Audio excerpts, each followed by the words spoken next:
सामाजिक विज्ञान की कक्षा 8वीं में आप सभी का स्वागत है।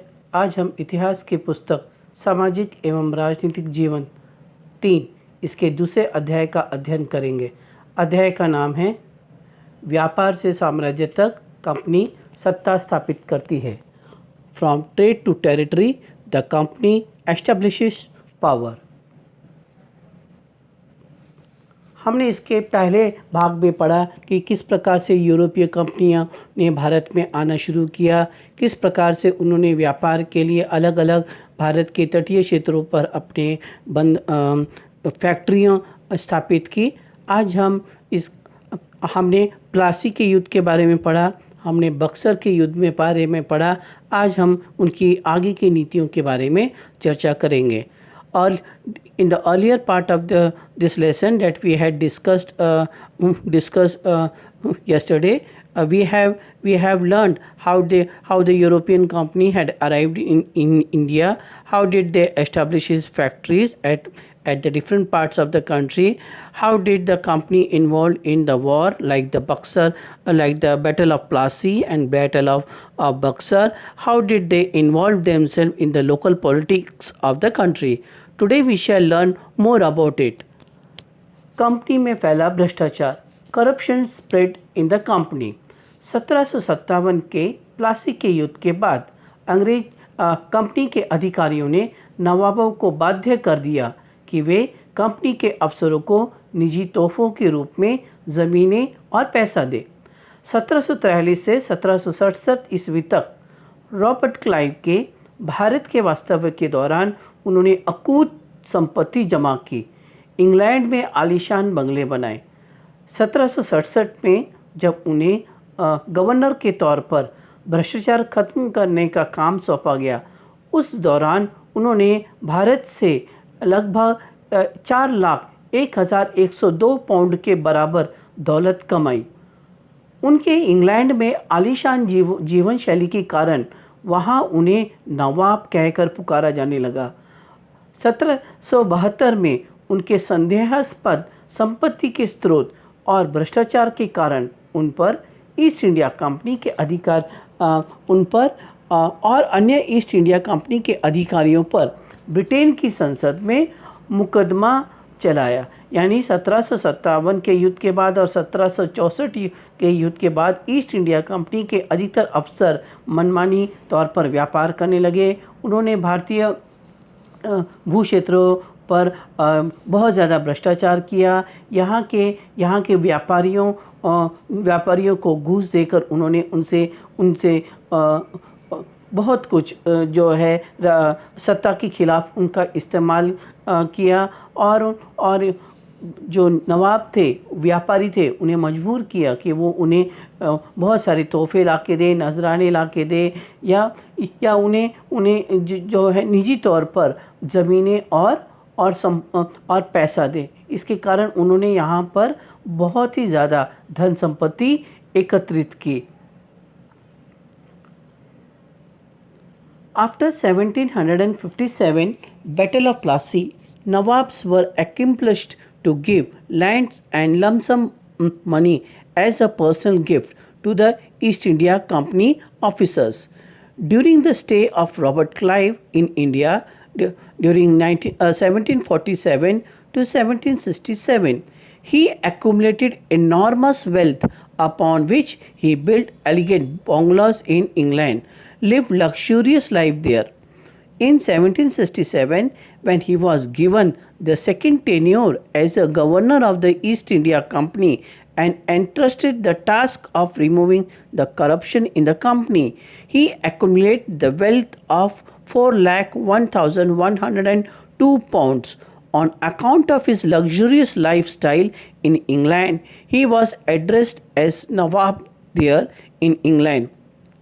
In 1772, a court trial was set up upon him in the court of England to prosecute him under the charge of corruption on account of the suspicious sources of his income. Not only Robert Clive, but all the officials related with the East India Company, they started looting and plundering the local traders local nawabs, local elite peoples, and they have gathered, so they have amassed so much of the property, while on the contrary they misguided the government of England, government of Britain, that the company is incurring too much of the losses. When they go back to their native land in England, they used to live a very luxurious life, and sometime they add the title Nawab with their name, and that's why you can see in the Oxford dictionary also the word has been included in the Oxford dictionary, because that particular word Nawab became very common in the England. Regulating Act 1773 ईस्वी, Regulating Act 1773 AD. Regulating act जून 1773 में British संसद में पारित किया गया था. The regulating act was passed in the British Parliament in June 1773. ये अपनी भारतीय संपत्ति के संबंध में ईस्ट इंडिया कंपनी की शक्तियों और अधिकारियों को परिभाषित करने वाला संसदीय अनुसमर्थन और प्राधिकरण था. It was the first parliamentary ratification and authorization defining the power and authority of the East India Company with respect to its Indian possession. Since so many news coming about the East India Company to the Great Britain, they were constantly indulged in the war, and moreover, the East India Company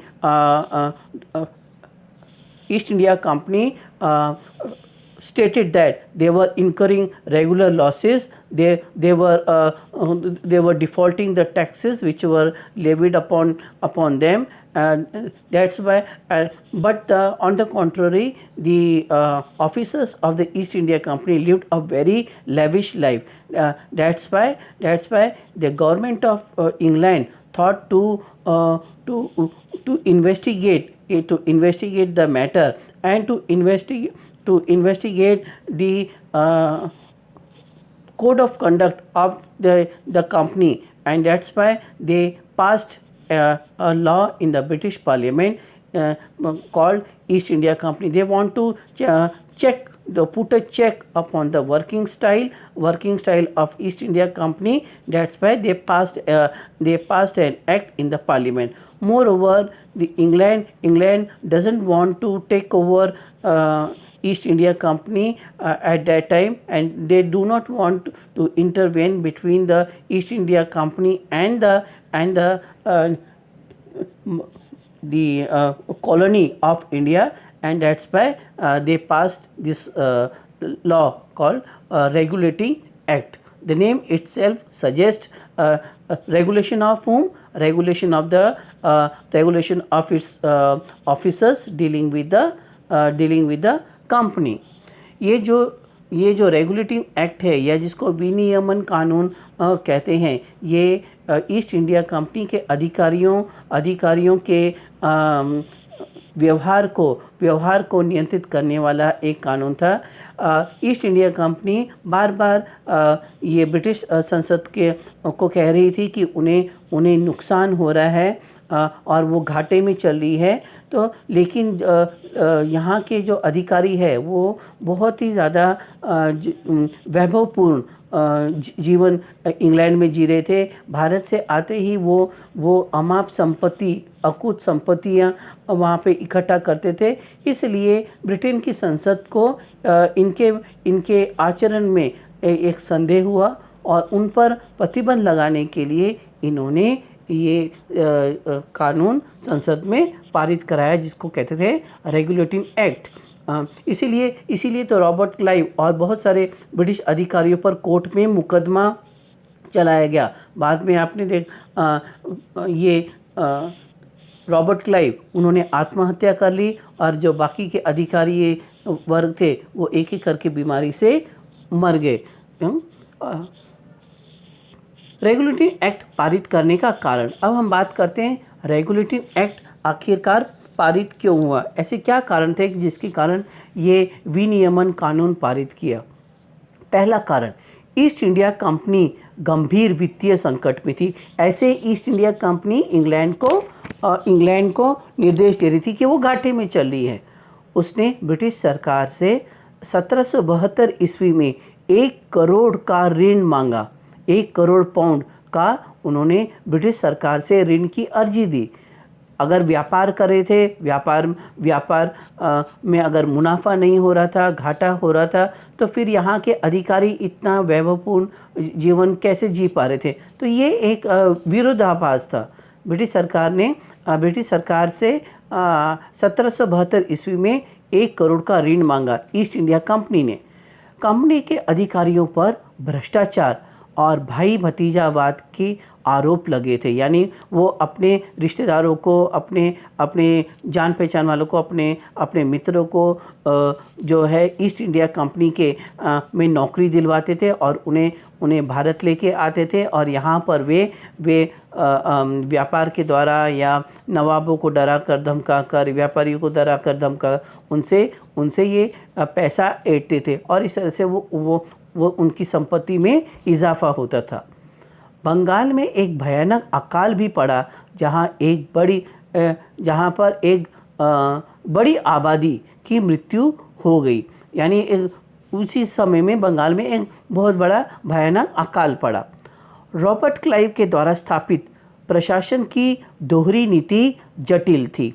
यानी 1764 के युद्ध के बाद जब उनको दीवानी अधिकार मिला और उन्होंने अब बंगाल की राजगद्दी पर एक कठपुतली नवाब बिठाया, मीर जाफ़र को, तो उन्होंने क्या किया, जितने भी राजस्व वाले विभाग थे वो अपने पास रखे। यानी व्यापार, विदेश नीति, ये सब महत्वपूर्ण विभाग अपने पास रखे और नवाब के पास क्या अधिकार दिए, निजामत माना कानून व्यवस्था, न्याय व्यवस्था, पुलिस वगैरह। तो ये इस प्रकार से उन्होंने दोहरा शासन बंगाल में चलाया। मैं एक बार दोबारा पढ़ के बताता हूँ। रॉबर्ट क्लाइव के द्वारा स्थापित प्रशासन की दोहरी नीति जटिल थी। इस प्रणाली के अनुसार कंपनी के पास बंगाल में दीवानी अधिकार थे और नवाब के पास मुगल सम्राट के रूप में निजामत अधिकार, यानी न्याय और पुलिस व्यवस्था। वास्तव में ये दोनों कंपनी के पास ही थी। कहने के लिए निजामत अधिकार जो नवाब के पास थे, लेकिन उसमें से बहुत सारे निर्णय रॉबर्ट क्लाइव स्वयं लेते थे, यानी कंपनी स्वयं लेती थी। बंगाल में न्याय व्यवस्था पूरी तरह से ठप थी, यानी किसी भी प्रकार का कोई न्यायिक व्यवस्था नहीं थी। अराजकता का माहौल था ये, क्योंकि मीर जाफ़र स्वतंत्र रूप से निर्णय नहीं ले पा रहे थे। 1769 ईस्वी में ईस्ट इंडिया कंपनी के द्वारा मैसूर के हैदर अली द्वारा हार, यानी ईस्ट इंडिया कंपनी का जब हैदर अली, मैसूर के नवाब जब हैदर अली के साथ जब उनका युद्ध हुआ तो ईस्ट इंडिया की हार हुई और इस तरह से इस हार के कारण ब्रिटेन की काफ़ी बदनामी हुई यूरोपीय व्यापारियों की बिरादरी में। और यही कारण था कि ब्रिटेन की संसद ने इस प्रकार की गतिविधियों पर रोक लगाने के लिए ये एक विधेयक पारित किया उनकी संसद में कि ईस्ट इंडिया कंपनी की कार्यपद्धति पर अब कहीं ना कहीं अंकुश लगाना पड़ेगा। Reasons for regulating act. East India Company was in severe financial crisis. Company had asked a loan of £1 million from British government in 1772, and British government find it too much of the contradictory. Why contradictory?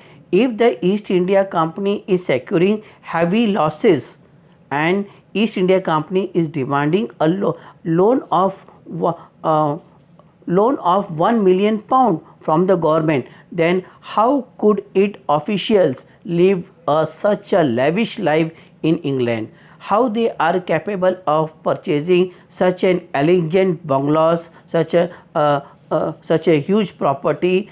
So it seems contradictory. It seemed contradictory to the British Parliament, and that's why they thought to put a check over the working of the East India Company, and put a check over the corrupted East India Company officials. Allegations of the corruption and nepotism were rampant against a company official. There was a terrible famine in Bengal where a huge population perished. The dual form of the administration instituted by Robert Clive was complex and drawing lot of complaints. According to this system, the company had a Diwani right, whereas Nawab had Nizamat right, dealing with judiciary and police. In reality, both power vested with the company. After the Battle of Buxar in 1764, a puppet, Nawab was instituted over the Bengal, and he has given some of the powers like judiciary and the police administration, whereas all the sources of the revenue, land revenue, excise duty from trade and foreign policy, it was retained by the governor. So a dual government used to rule over Bengal, and it sometimes it arose a complex situation actually among the citizen, whom to follow, either to follow Robert Clive or to follow Nawab Mir Jafar. So citizens of the Bengal were in chaotic condition, whom to obey. Uh, uh, Particular in reality, both the powers vested with the company, that is the Robert Clive and their administration. There was completely lawlessness increased in Bengal. The defeat of the companies against Mysore's Hyder Ali in 1769, it defamed the image of the Great Britain in entire Europe. That's why now the Parliament of England thought to put a check over East India Company and their working style, and also investigate their accounts matter, and that's why they brought this act 1772, whom we call a regulating act. Regulating act के प्रावधान, अब इसके प्रावधान क्या थे? इस अधिनियम ने ईस्ट इंडिया कंपनी को भारत में अपने क्षेत्रीय संपत्ति बनाए रखने की अनुमति दी, लेकिन कंपनी की गतिविधियों को विनियमित करने की मांग भी की। इसने पूरी तरह से सत्ता नहीं संभाली, इसीलिए इसको विनियम कहते हैं। देखिए ये जो रेगुलेटरी एक्ट पारित किया, उसमें मुख्य बात क्या थी कि ईस्ट इंडिया कंपनी ने भारत के अलग अलग क्षेत्र जो जीते हैं, या वहाँ पर उन्होंने अपनी जो फैक्ट्रियाँ स्थापित की है, उनके संरक्षण के लिए, यानी उनके पूरे ब्यौरे जानने के लिए उन्होंने ये रेगुलेटिंग एक्ट पारित किया, ताकि कौन से प्रेसिडेंसी में, कौन से प्रांत में कंपनी किस प्रकार से कार्य करी है, इसको विनियमित करने के लिए उन्होंने रेगुलेटिंग एक्ट पारित किया। इसमें क्या है, उन्होंने सत्ता ब्रिटेन की पार्लियामेंट ने, ब्रिटेन की सरकार ने भारत की पूरी सत्ता अपने हाथों में नहीं ली, लेकिन उन्होंने आंशिक तौर पर ईस्ट इंडिया कंपनी पर अंकुश लगाने का ये प्रयत्न किया। इसके अनुसार संपूर्ण ब्रिटिश भारत को 4 भागों में बांटा गया। ब्रिटिश भारत मतलब वो कौन सा इलाका जहाँ पर ईस्ट इंडिया कंपनी ने अपने क्षेत्र जीते हैं, यानी वहाँ के जो प्रदेशों को जीतकर उनको बाज़ार के तौर पर, उनको फैक्ट्री के तौर पर विकसित किया, उसको प्रेसिडेंसी वो कहते थे। और इसलिए उन्होंने संपूर्ण भारत को 4 भागों में बांटा, यानी एक था दिल्ली प्रेसिडेंसी, एक है मुंबई प्रेसिडेंसी, एक है मद्रास प्रेसिडेंसी, और दूसरा है बंगाल। दिल्ली प्रेसिडेंसी पूरे उत्तर भारत के व्यापार को संचालित करता था। मुंबई प्रेसिडेंसी पूरे उत्तर पश्चिम और पश्चिमी भारत के व्यापार को नियंत्रित करता था। मद्रास ये दक्षिण भारत के व्यापार को संचालित करता था, और बंगाल ये पूर्व और पूर्वोत्तर भारत को। तो इसलिए इसके अनुसार संपूर्ण ब्रिटिश भारत को 4 भागों में बांटा गया, जो एक एक गवर्नर के अधीन होते थे, और इन 4 गवर्नर के ऊपर एक गवर्नर जनरल की नियुक्ति की गई। इसी के अनुसार यानी रेगुलेटिंग एक्ट के प्रावधान के अनुसार वॉरेन हेस्टिंग्स भारत के पहले गवर्नर जनरल 1773 ईस्वी में बने। यानी गवर्नर जनरल वॉरेन हेस्टिंग को भारत का गवर्नर जनरल बनाकर भेजा गया। और गवर्नर जनरल का काम क्या था कि ये जो 4 प्रेसिडेंसी थी, दिल्ली, मुंबई, मद्रास और दिल्ली, मुंबई, मद्रास और बंगाल, इनके गवर्नरों को नियंत्रित करना। कंपनी के निदेशकों की नियुक्ति 5 साल के लिए की गई। यानी डायरेक्टर, एक निदेशक, कंपनी का एक निदेशक भी नियुक्त किया गया, डायरेक्टर भी नियुक्त किया। इनमें से प्रत्येक वर्ष 1/4 सेवानिवृत्त होते थे। यानी हर साल इनके कुल सदस्य में से 1/4 सदस्य सेवानिवृत्त होते थे।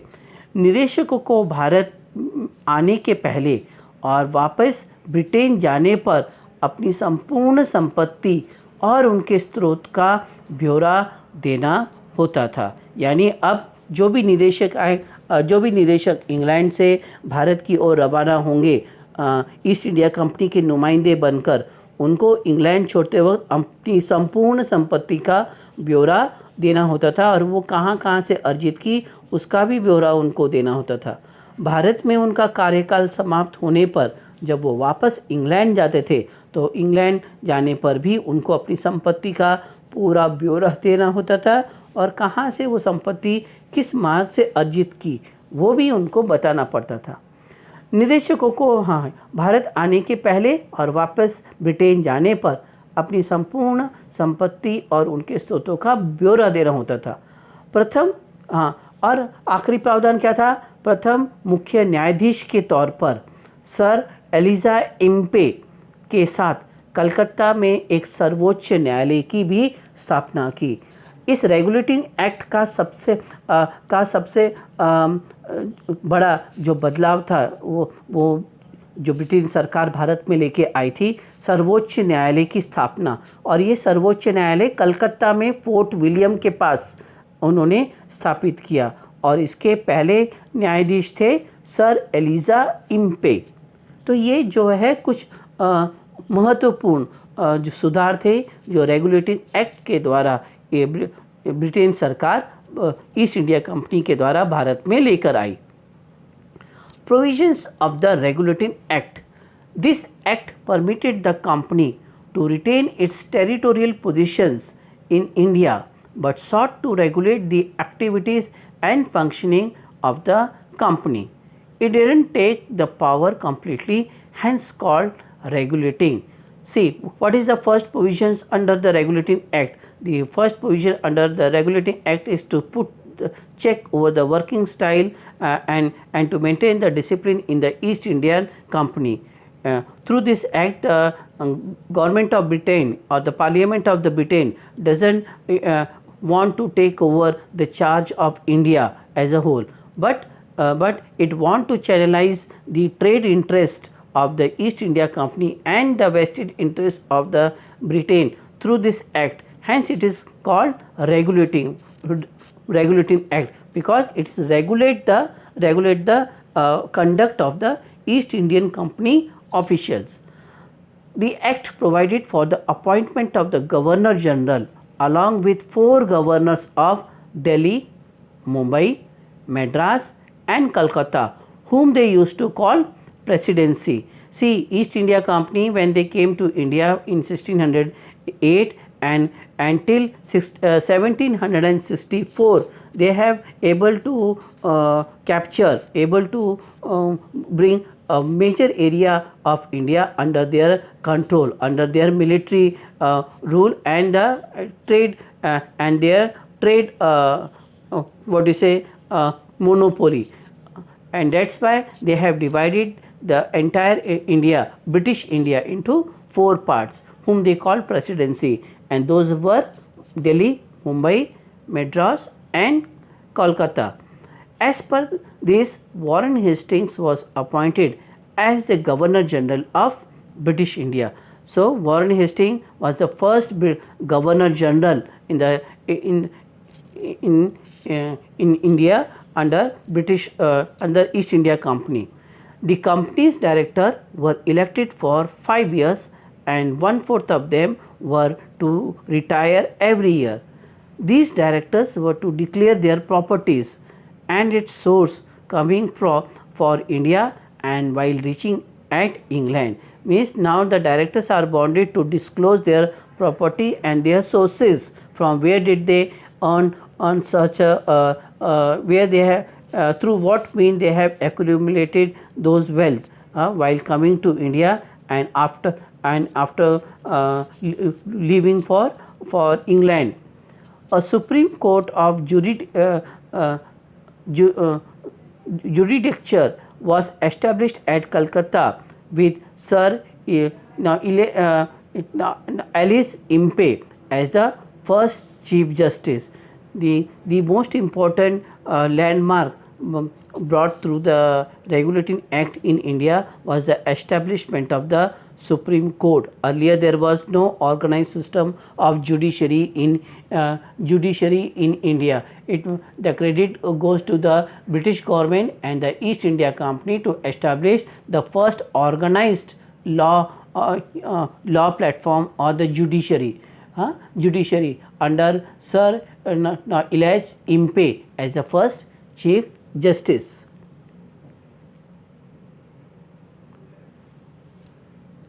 Now there were certain demerits of the Regulating Act also. The major drawbacks of the Regulating Act of 1773 were: the Governor General had no veto power, means the Governor General on its own couldn't take any decision. No definite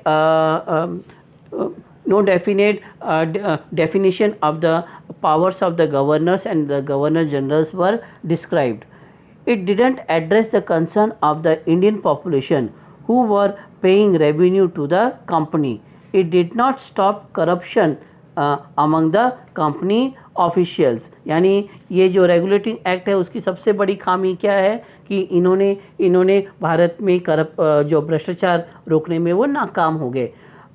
और जो उन्होंने supreme court जो भारत में स्थापित किया था उसकी भी कोई उन्होंने परिभाषा नहीं दी कि वो सुप्रीम कोर्ट जो सर्वोच्च न्यायालय या जो न्यायालय किस आधार पर लोगों को न्याय दे, भारतीय न्याय पद्धति के अनुसार दे या इस्लामिक न्याय पद्धति के आधार पर न्याय दे या फिर ब्रिटिश न्याय पद्धति, यानी कौन सी न्याय पद्धति के अनुसार न्याय करे, वो इस पे मतभेद थे.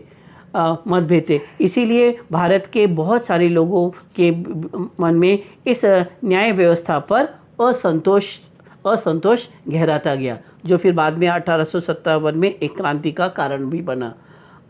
Since the no clear cut definitions of the Supreme Court was defined under what law they should dispense justice to the Indian people, whether the Supreme Court should follow the Vedic Hindu law or the Islamic law or the British law. So a chaotic condition developed among the people and restlessness among the people developed, and it formed the basis of the 1857 revolt for freedom among the people.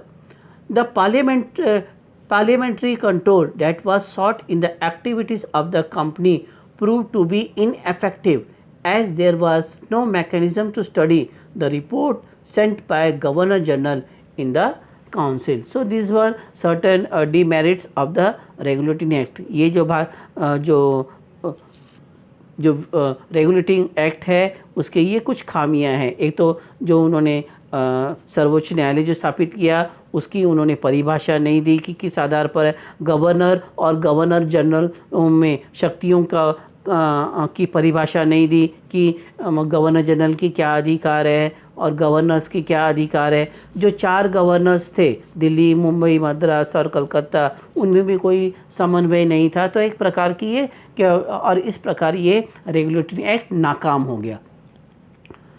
Company का फैलता शासन, company expends rule. 1772 के regulating act के बाद east India company ने अपने भारत के प्रति रणनीति में बदलाव किए। किसी अनजान इलाके में कंपनी ने सीधे सैनिक हमले नहीं किए। उसे अधिग्रहण करने से पहले राजनीतिक, आर्थिक और कूटनीतिक साधनों का उसने प्रयोग किया। बक्सर के युद्ध के बाद कंपनी ने भारतीय रियासतों में रेजिडेंट नियुक्त किए। रेजिडेंट मतलब नुमाइंदा, यानी एक पूरी की पूरी सैनिक की टुकड़ी और एक उनका सेक्रेटरी, उसको हम रेजिडेंट कहते थे, नुमाइंदा कहते थे। यानी ये एक प्रकार का पदाधिकारी था ईस्ट इंडिया कंपनी का, जो कि मुग़ल राज दरबारों में या बाकी भारतीय जो रियासतों के दरबारों में ये बैठते थे। ये कंपनी के राजनीतिक तथा व्यावसायिक प्रतिनिधि होते थे।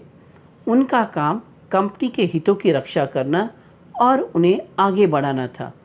इसके माध्यम से कंपनी ने भारतीय रियासतों के आंतरिक मामलों में हस्तक्षेप करना शुरू किया। देखो 1772 के बाद अब रेगुलेटिंग एक्ट में इन ईस्ट इंडिया कंपनी को सीधे सीधे निर्देश दिया गया कि वो अभी फिजूल युद्धों में ना पड़े, जहाँ तक हो सके कूटनीति से काम ले और इसीलिए उन्होंने हर देसी रियासतों को रजवाड़ों में अपने एक नुमाइंदे उन्होंने बिठाए, जिसको रेजिडेंट कहा जाता था, और उसके साथ पूरी की पूरी एक ब्रिटिश सेना की पलटन जो है वहाँ की रियासतों में नियुक्त की। ये कंपनी के राजनीतिक और व्यावसायिक प्रतिनिधि होते थे और नवाबों को अगर किसी पड़ोसी रियासत के साथ कोई पत्र व्यवहार करना होता तो वो इसी रेजिडेंट के मार्फत ही होके जाएंगे। और इस तरह से उन्होंने धीरे धीरे भारतीय रियासतों के आंतरिक मामलों में हस्तक्षेप शुरू कर दिया। According to the regulating act 1772 AD, East India Company brought change in their strategy toward Indian state. Now, it was clear-cut instruction given to the East India Company not to indulge themselves in unwanted war and stop their expenditure on the waging of the war. And they were directed to adopt the diplomatic measures to underpower the Indian princely states. That's why the company rarely launched a direct military attack over an unknown land. Instead, they resorted to political, economic and diplomatic means. After the Battle of Buxar, the company appointed resident in the Indian state. Resident was a sort of the British officer who serves as a mediator between the Nawabs and East India Company. Nawabs was not allowed to maintain direct correspondence with the neighboring princely state. Every letter should go through the resident. Moreover, army troop was stationed in the capital of the Nawab or within the territory of the Nawab. If any untoward incident takes place, the army will be utilized. After the Battle of Buxar, the company appointed residents in Indian states. They were the political and commercial agent. Their job was to serve further the interest of the company. Through this medium, the company began to interfere in the political matter of the states. सहायक संधि। अब सहायक संधि भी इसी का एक स्वरूप था कि जो कंपनी ने उन्हें निर्देश दिए कि वो किसी भी देशी रियासतों के आंतरिक किसी भी देशी रियासत के साथ युद्ध में ना उलझे। तो इसीलिए उन्होंने कंपनी को हड़पने के लिए एक प्रकार की नीति अपनाई जिसको सहायक नीति कहते थे। इसको सब्सिडायरी अलायंस भी कहा जाता था। सहायक नीति या सहायक संधि governor general Lord Richards Wellesley ने लागू की। सहायक संधि ईस्ट इंडिया कंपनी और देसी रियासतों के बीच होती थी। इस संधि के कुछ प्रावधान इस प्रकार है। सहायक संधि को सहायक संधि को स्वीकार करने वाली देशी रियासतें अपनी विदेश नीति को कंपनी को सौंप देती थी, यानी वो कंपनी की अनुमति के बिना किसी अन्य राज्य से न तो युद्ध कर सकती थी और न ही संधि यानी नवाब पूरी तरह से ईस्ट इंडिया कंपनी या रेजिडेंट पर निर्भर हो जाती थी। उन्हें किसी भी प्रकार का स्वनिर्णय लेना यानी उनकी जो सार्वभौमिकता थी वो पूरी तरह से समाप्त हो गई। अपने राज्य में अपने खर्चे पर एक ब्रिटिश सेना उन्हें रखनी पड़ती थी जिसको रेजिडेंट कहा जाता था। इसे सहायक सेना भी कहते थे। अपने दरबार में अंग्रेज रेजिडेंट यानी एक सेक्रेटरीट एक ऑफिस ब्रिटिश सरकार ईस्ट इंडिया कंपनी का एक ऑफिस खोलना पड़ता था। अपने दरबार में अंग्रेजों की आज्ञा के बिना किसी विदेशी को नौकरी न देना, ये भी सहायक संधि के की एक शर्त थी। अंग्रेजों के किसी भी मित्र राज्य के साथ अंग्रेजों की आज्ञा के बिना ना तो युद्ध घोषित करना और ना ही संधि करना, ये भी इसका एक प्रमुख प्रावधान था। तो ये सहायक संधि या सहायक नीति किसने अपनाई? रिचर्ड्स वेलेस्ली ने। और सहायक नीति ईस्ट इंडिया कंपनी और देसी राजाओं के बीच होती थी। Subsidiary alliance.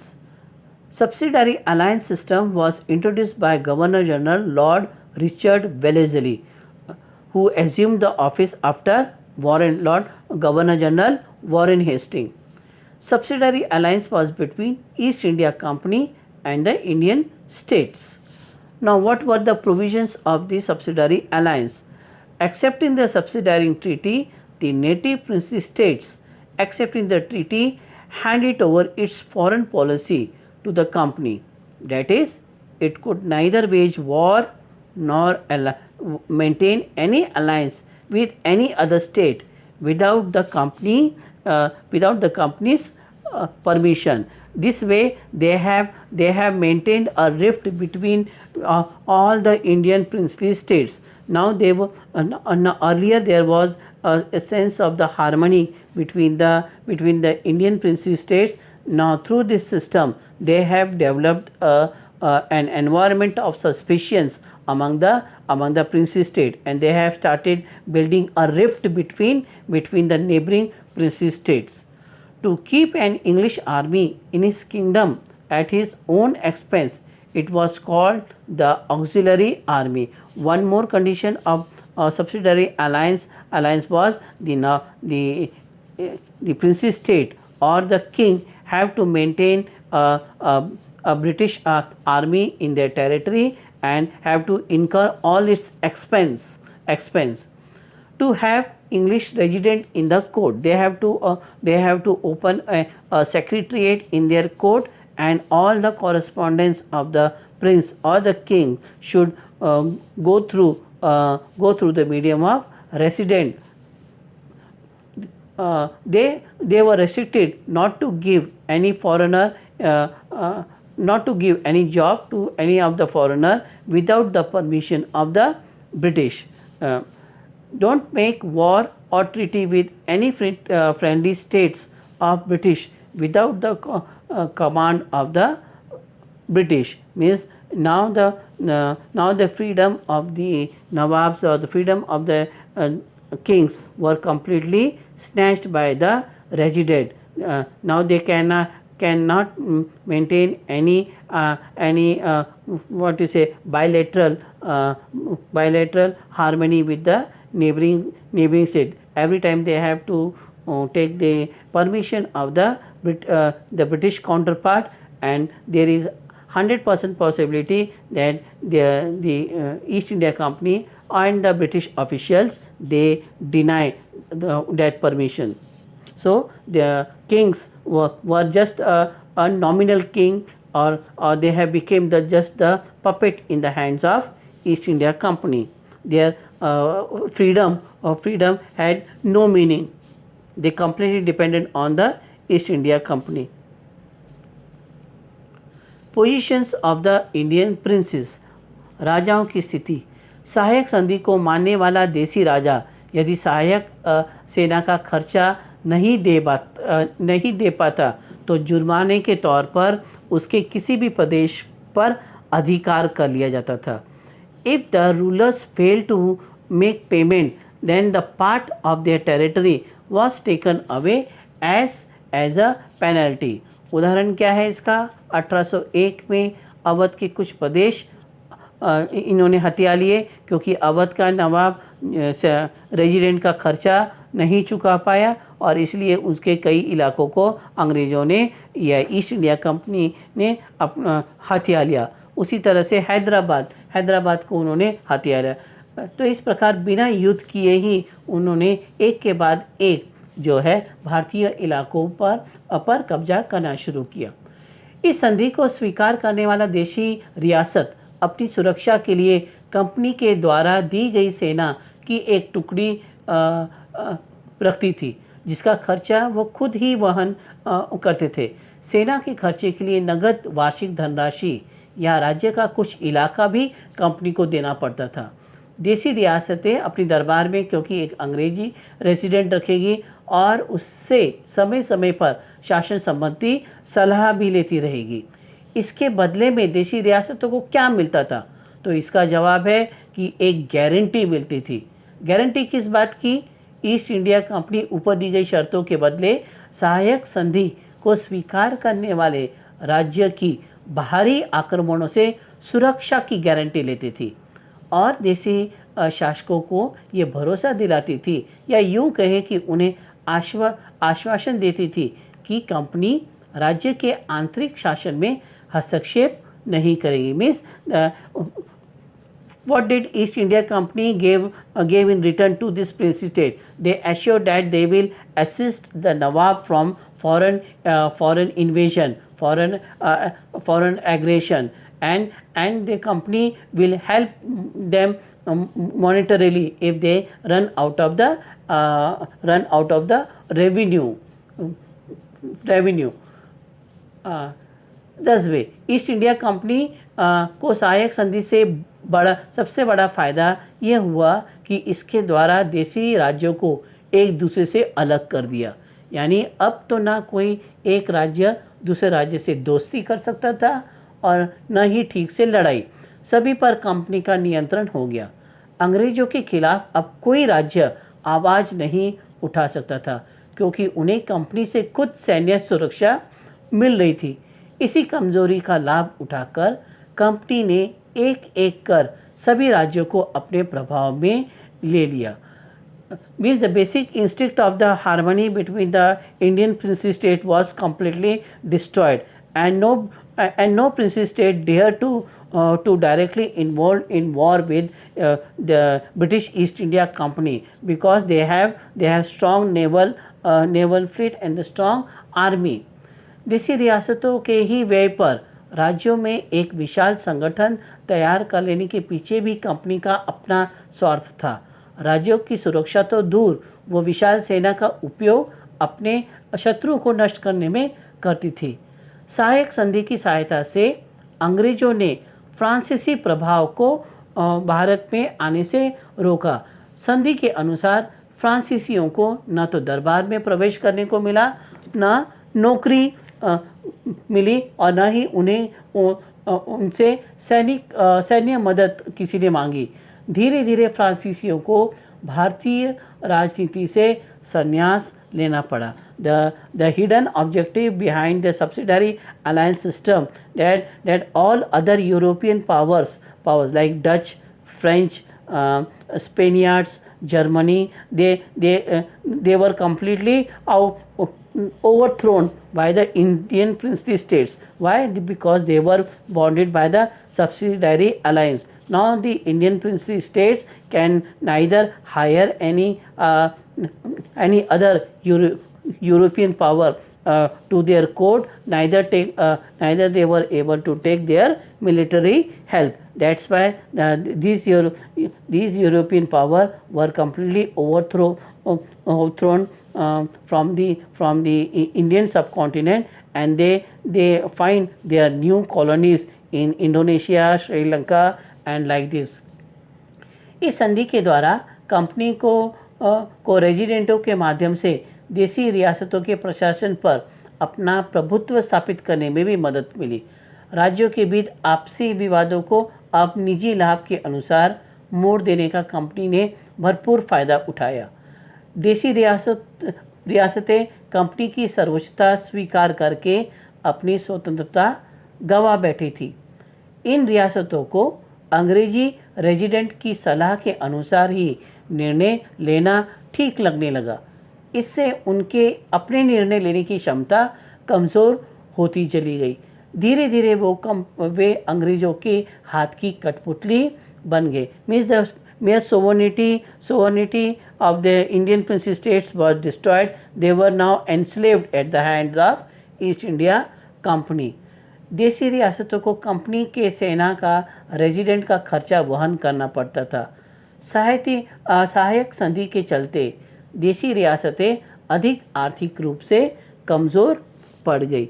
तो इस प्रकार से ये जो सहायक नीति के द्वारा पूरे के पूरे जो हमारे भारतीय उपमहाद्वीप के देसी रियासतें थी वो पूरी तरह से इन पर निर्भर होने लगी। उन्होंने अपनी स्वतंत्रता गंवा दी और धीरे धीरे वो ब्रिटिश शासन के अधीन या ईस्ट इंडिया कंपनी के अधीन ज़्यादा से ज़्यादा इलाके आते गए। आइए अब हम देखते हैं कि हमने इस पाठ से क्या सीखा। पहला प्रश्न, रेगुलेटिंग एक्ट कब पारित किया गया? When was regulating act passed? Regulating act 1772 में इंग्लैंड के संसद में पारित किया गया। प्रश्न क्रमांक 2, जेम्स मिल ने भारत में बतौर गवर्नर जनरल के तौर पर कितनी धनराशि एकत्रित की?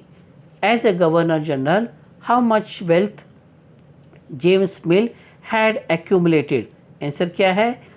4,01,012 पाउंड। सहायक संधि किसने लागू की? Who had introduce subsidiary alliance? सहायक संधि लॉर्ड रिचर्ड्स वेलेज़ली ने 1773 में लागू की, 1773। इस तरह से ये हमारा पाठ हो गया। इसके मुख्य प्रश्न उत्तर आप अपनी नोटबुक में लिख के लाइए। मुख्य मुद्दों को एक बार फिर से पढ़िए।